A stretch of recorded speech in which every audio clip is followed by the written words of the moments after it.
शाम की सुनहरी धूप टाइग्रिस नदी की छोटी छोटी लहरों पर चमक रही थी। बगदाद की गलियां रौनक से भरी हुई थीं, रंग बिरंगे कपड़े, इत्रों की खुशबू और हर ओर से आती आवाजें। इन्हीं गलियों में एक ऊंचे कद का गेहुआ रंग का नौजवान अली अपने ऊंट की लगाम पकड़े चला जा रहा था। उसकी आंखों में थकान थी, लेकिन कोई छुपी हुई चमक भी, जैसे वो किसी तलाश में हो। उसी शाम जब अली नदी के किनारे बैठा अपने थके कदमों को आराम दे रहा था, हवा में एक अजीब सी सरसराहट हुई। वह चौंक कर उठा और देखा, नदी के बीचों बीच एक धुंधली सी रोशनी चमक रही थी। कुछ ही क्षणों में वह रोशनी एक लड़की की शक्ल ले चुकी थी। वह हवा में तैर रही थी, पारदर्शी वस्त्रों में लिपटी हुई, उसके बाल चमक रहे थे और उसकी नीली आंखें किसी और ही दुनिया की लग रही थी। तुम कौन हो? अली ने धीरे से पूछा। मेरा नाम नूरा है, वह मुस्कुरा कर बोली, जैसे उसका नाम कोई गीत हो। अली को जल्द ही एहसास हो गया कि नूरा कोई साधारण लड़की नहीं है। वह परियों की दुनिया से आई थी, एक ऐसी दुनिया जो इंसानों की नजरों से छुपी होती है। वह बताती है कि दोनों दुनियाओं के बीच एक दरार खुल चुकी है। अब अली और नूरा की मुलाकातें गहरी होने लगी थीं,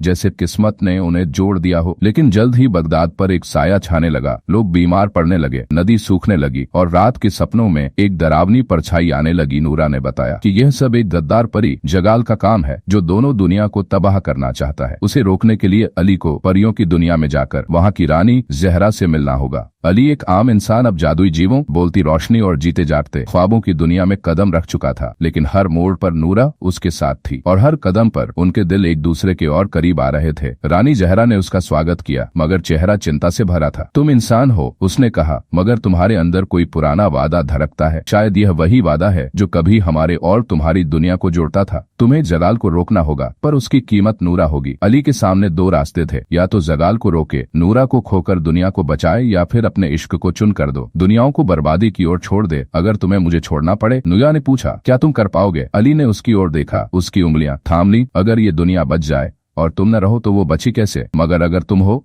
और ये दुनिया ना रहे तो हम कहाँ रहेंगे? अली ने अपनी तलवार उठाई। परीलोक की पहाड़ियों पर जगाल का महल था, काले पत्थरों से बना। डरावने सन्नाटे में डूबा, जगह जगह आग जल रही थी और उसके दरबार में भयावह प्राणी नाच रहे थे। जब अली वहाँ पहुंचा, जगाल उसका इंतजार कर रहा था। तू एक इंसान है और वो एक परी, जगाल गुर्राया। तुम दोनों की मोहब्बत कुदरत का मजाक है। नहीं, अली बोला, हमारी मोहब्बत कुदरत की सबसे पाक चीज है और तुम उससे डरते हो। जंग छिड़ गई, तलवारें टकराईं, रोशनी और अंधेरा भिड़े। जगाल ने नूरा को काले जादू से जकड़ लिया था, लेकिन अली ने अपनी सारी ताकत लगाकर एक आखिरी वार किया। जगाल की शक्ति का स्रोत तोड़ दिया। वह गिरा और परीलोक में उजाला फैल गया। जैसे ही जगाल की मृत्यु हुई, परीलोक का संतुलन बहाल हुआ, मगर उसी के साथ नूरा की रूह हल्की होने लगी। उसकी आंखें अली की आंखों में डूब गईं। अब मुझे जाना होगा, उसने कहा। नहले की आवाज कांप गई। हमने सब कुछ जीत लिया, फिर तुम क्यों जा रही हो? क्योंकि मेरा काम पूरा हुआ, वह बोली, मगर हमारा इश्क कभी खत्म नहीं होगा। मैं हवा बनकर तुम्हारे साथ रहूंगी, हर सांस में, हर दुआ में। वो एक नूर की किरण बनी और अली की छाती से लगकर रोशनी में घुल गई।